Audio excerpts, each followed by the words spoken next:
तो भरोसा जो है अगर मोदी में पब्लिक देती है तो मोदी की गारंटी है ना। कुछ तो उसने देखा है भाई। तो आपके सामने 4 लोग हैं। आप ये नहीं कह सकते हैं कि जनता बेवकूफ है या मोदी जी बेवकूफ बना रहे हैं, ये नहीं कह सकते। नहीं, कहने को आप कहिए, पॉलिटिक्स है भाई।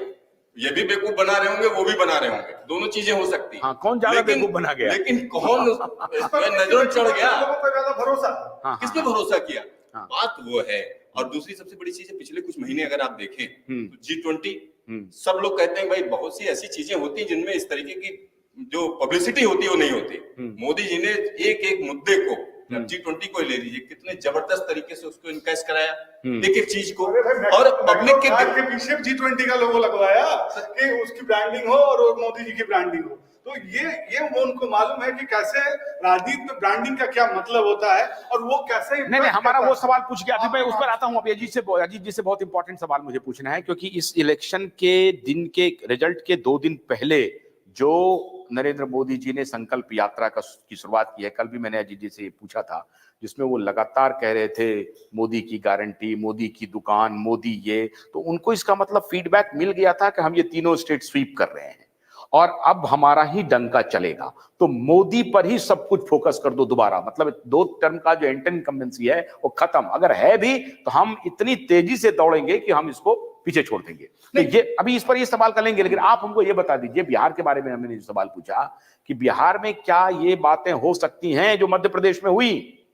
नहीं, बिहार जो है हमेशा एक नया रास्ता देता रहा है।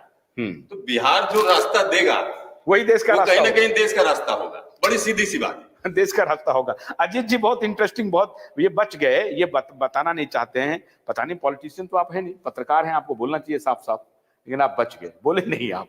अजीत जी, सिद्धार्थ ने कहा कि बिहार नया रास्ता देता है। मैंने सिद्धार्थ के दिमाग में अभी भी चल रहा है मधुली में जॉर्ज फर्नांडिस, कहाँ का नेता कहाँ जा करके चुनाव जीत जाता है। मतलब बिहार वाकई में बिहार है। बिहार का जो शाब्दिक अर्थ है वो विचार है, विचार से मतलब होता है, और बिहार में विचार पलता है, तो बड़े बड़े लोगों का घोड़ा बिहार रोक देता है, वो अलग विषय है। मैं आपसे ये पूछ रहा हूं, नरेंद्र मोदी को क्या इस बात का भान था कि हम तीनों स्टेट स्वीप कर रहे हैं? और ये जो संकल्प यात्रा की शुरुआत की, उसमें जो उनका भाषण आप देखेंगे, उसमें बार बार कह रहे हैं कि हमने तो औषधि की सस्ती दुकानें खुलवाई थी। लोग समझते हैं, लोग कह रहे थे कि मोदी की दुकान है। तो अच्छी बात है, अगर आपको मोदी की दुकान समझ में आती है तो मोदी की दुकान पर चले जाइए। ये नेता का कहने का मतलब था कि वो पब्लिसिटी कर रहे थे अपनी, और वो बतला रहे थे कि अब बीजेपी या बाकी लोग नहीं है, सिर्फ मोदी है। तो मोदी को ध्यान में रखो, जो जहां हो वोट करो। देखिए आशुतोष जी, कैंपेन के पहले मोदी जी ही 8 लीडर सेंटर से मध्य प्रदेश में लाए। इसका मतलब है, सिग्नल गया ना कि भाई मुख्यमंत्री हो सकता है हार जाए। क्यों? क्योंकि 2018 में एक बार हार चुका था, तो उन लोगों को डाउट था मध्य प्रदेश में कैंपेन के पहले। बट अंतर क्या है मोदी जी में और राहुल में, कि मोदी जी प्राइम मिनिस्टर हैं पर 30 बार जाते हैं कैंपेन करने के लिए। जहां घूम रहे थे भी घूमते थे, कंट्री को भी चलाते थे, पर बार बार स्टेट में जा के कैंपेन करते थे। देखिए तेलंगाना में बीजेपी हार गई, बट देखिए the number of times that Modi ji went to Telangana. Modi ji जो है वो पॉलिटिकल एनिमल है। उनको लगे सर्टन चाहे अनसर्टन, उनको जैसे होता है ना कि Ashutosh is a media anchor, चाहे चले चाहे नहीं चले वो रोज करेंगे एंकरिंग। तो मोदी जी उस तरह के पॉलिटिकल एनिमल है। वो जो है हारे चाहे जीते, वो साउथ में भी बार बार कैंपेन किया, कर्नाटक में भी। बट इस जवाब के बाद मैं ये कहूं, तो मैंने तो कहा ना कि नॉर्थ में बीजेपी का स्वीप है, पर नॉर्थ में 2 तरह का स्टेट्स है मेरे अनुसार। 3 स्टेट है जहां बीजेपी डोमिनेंट पार्टी बन गई। पहले गुजरात, जहां 6 चुनाव जीती है, उसके बाद उत्तर प्रदेश, जहां योगी आदित्यनाथ 2 बार जीते, और अब जो है मध्य प्रदेश उभर रहा है एज द 3rd स्टेट जहां डोमिनेंट पार्टी हो गई है बीजेपी। और जो बाकी स्टेट्स हैं जैसे कि बिहार या छत्तीसगढ़ या झारखंड, वहां पे BJP is strong in Lok Sabha but not so strong in the Vidhan Sabha. ये मेरा कहना है। उसको उसको पाटने के लिए, उसको डोमिनेंट पार्टी बनाने के लिए बीजेपी को नए नए स्ट्रैटेजी करने पड़ेंगे, बिहार में या छत्तीसगढ़ में या झारखंड में। जो गुजरात में क्लीन स्वीप होता है बीजेपी का, 6 चुनाव याद है आपको, उत्तर प्रदेश में पिछले 2 बार से क्लीन स्वीप है, और मध्य प्रदेश अब प्रूव कर दिया कि it is no more a bipolar fight, it is basically 20 साल से कंसोलिडेशन है, अनदर 5 इयर्स, 25 इयर्स बीजेपी को मिला। अब इसमें है क्या, यूपी का तो एक्सप्लेनेशन है हमारे पास कि राम मंदिर, इसका मध्य प्रदेश का है क्या? आई मीन क्रिस्टोफ जाफरेलॉट, उनसे बहुत कम लोग ज्यादा जानता है बीजेपी के बारे में, उन्होंने अपना पीएचडी किया था आज नहीं 1970s में पेरिस में, इसी पर कि बीजेपी कैसे कंसोलिडेट है मध्य प्रदेश में। संघ जो है, संघ बगल में है नागपुर में, तो उसका जो कंसोलिडेशन है मध्य प्रदेश में वो भयानक है। और इसी का कारण है कि ये जो आप देख रहे हैं 20 साल से बीजेपी डोमिनेंट पार्टी उभरी है बिना राम मंदिर के, बिना मस्कुलर हिंदुइज्म के, फिर भी जो स्वीप की है, ये एक्स्ट्राऑर्डिनरी स्टोरी है। शिवराज सिंह चौहान का तो है ही, मोदी जी का है ही, बट बीजेपी का खुद, संघ का खुद ये एक्स्ट्राऑर्डिनरी टर्न अराउंड है मध्य प्रदेश में, जैसे कि गुजरात, जैसे कि उत्तर प्रदेश। बिहार में I will suspend my judgement, Lok Sabha में हो सकता है मोदी जी 40 में से 30 सीट ले जाएं, I won't be surprise, but Vidhan Sabha जो अगला चुनाव होगा उसमें दोबारा जो है ये जो कंसोलिडेशन है ओबीसी का बीजेपी के खिलाफ इनसाइड द स्टेट असेंबली, वो हो सकता है कि चैलेंज बने बीजेपी के लिए। अच्छा, अब जो सवाल आपको किसी चैनल पर नहीं मिलेगा वो सवाल मैं पूछ रहा हूं अपने तीनों विद्वान मित्रों से, जेल कौन कौन जाएंगे? जेल जाने में तो सबसे पहला नंबर मुझे लगता है दिल्ली के चीफ मिनिस्टर का नाम अभी चल रहा है। वो तो खुद ही लोगों से, जनता से पूछ रहे हैं, 20 दिन का कैंपेन चलाने जा रहे हैं कि क्या चीफ मिनिस्टर अगर जेल चला जाएगा, मैं अगर जेल चला जाऊंगा तो मैं चीफ मिनिस्टर रहूं या ना रहूं, ये अच्छा, सवाल उन्होंने जनता से पूछना शुरू किया है। या मैं अपनी पत्नी को बना दूं? नहीं, ये नहीं पूछा उन्होंने, शायद वो ये हो सकता है कि ये उनके एजेंडे में सबसे निचला प्रश्न हो, और फिर जब वो कहेंगे बाद में आकर के कि मैं जनता से पूछ करके मैंने अपनी पत्नी को बनाया मुख्यमंत्री। लेकिन अब रही बात बीजेपी का, जो नहीं, बड़ा शानदार आपने उत्तर दिया। नहीं, पहला नंबर केजरीवाल का नहीं, लेकिन उसका तो राइडर है।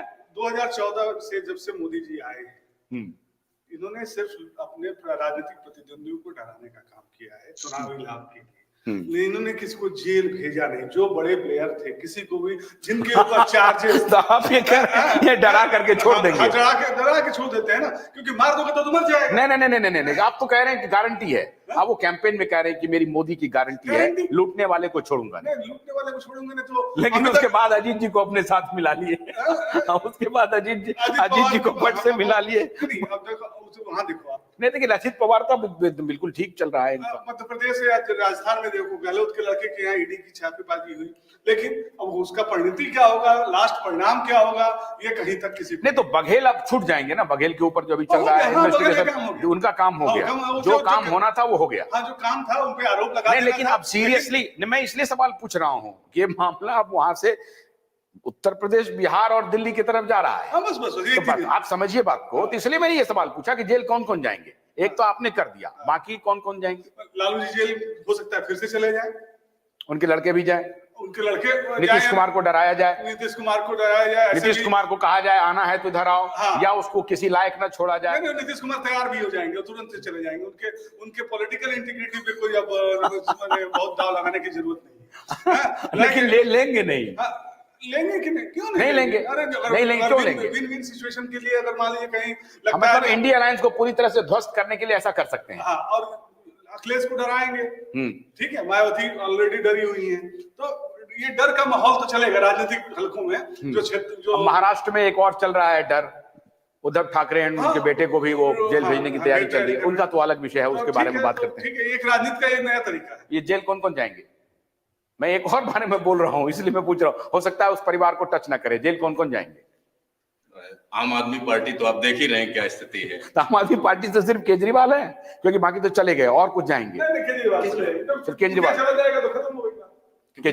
जो टारगेट है उनका, हाँ, भाई जो आपको चैलेंज लगता है, सीधा सीधा, क्योंकि जिस तरीके की इसका मतलब politics अब- पंजाब भी आने वाला है क्या बीजेपी के फोर्ट में? तो ऐसा हो खेल सकता है। खेल वही होता है ना, चैलेंज जहां से नजर आता है आपको, आप वहीं पर जो है टारगेट करते हो। हाँ तो जहां जहां से चैलेंज नजर आ रहा है आपको, हाँ। लग रहा है कि हाँ यहाँ से, और जो उसमें जो है साथ में आ जाएगा ठीक है, जो दूर रहेगा। एक हो गए केजरीवाल, दूसरे दूसरे जैसे लालू जी की बात हो रही थी। हाँ। लालू जी तो आते जाते रहे हैं। अच्छा, तो लेकिन इस बार उनके जमानत रद्द हो सकती है। हाँ, जमानत रद्द हो सकती है या उनके लड़के को जेल जाना पड़ सकता है। लालू जी को हो सकता है कि स्वास्थ्य के आधार पर कुछ ज्यादा परेशान ना करें, लेकिन लड़के को करेंगे परेशान, ऐसा लग रहा है।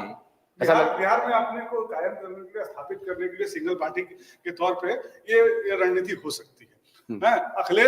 अखिलेश के ऊपर अभी इनका निशाना नहीं है, क्योंकि यहाँ बहुत आसानी से इनकी सरकार चल रही है और अच्छे नंबर के साथ इनकी सरकार बनी हुई है, इसलिए अखिलेश बचे हुए हैं। अजीत जी, आपको मैं पॉलिटिकली बहुत ही शार्प आदमी मानता हूं और दूरदर्शी भी मानता ना हूं। माने तो अच्छा है। नहीं, एक मिनट सुनिए, मैं सुनिए, बहुत शानदार सवाल पूछ रहा हूं आपसे। दूरदर्शी भी मानता हूं। दूरदर्शी किस रेफरेंस में मानता हूं? आप देखिए कि आपकी एक प्रकार से सिद्धहस्त है, आपने सिद्धहस्त किया हुआ है उनके ऊपर रिसर्च का। किनके ऊपर? उत्तर प्रदेश की पूर्व मुख्यमंत्री मायावती की पार्टी बहुजन समाज पार्टी और मायावती की पॉलिटिक्स पर आपने जबरदस्त शोध किया है, जबरदस्त काम किया है, आपसे ज्यादा किसी को नहीं मालूम है। आप ये मानेंगे कि मायावती बहुत चतुर राजनीतिज्ञ हैं, उनको आने वाले चुनाव की आहट थी, उनको पता था, इसीलिए वो इंडिया अलायंस के पक्ष में नहीं गई। उन्होंने कहा हम अकेले चुनाव लड़ेंगे और अघोषित अलायंस भारतीय जनता पार्टी के साथ बीएसपी की है। देखिए, है क्या कि Mayawati is on a decline, इसको तो मानेंगे।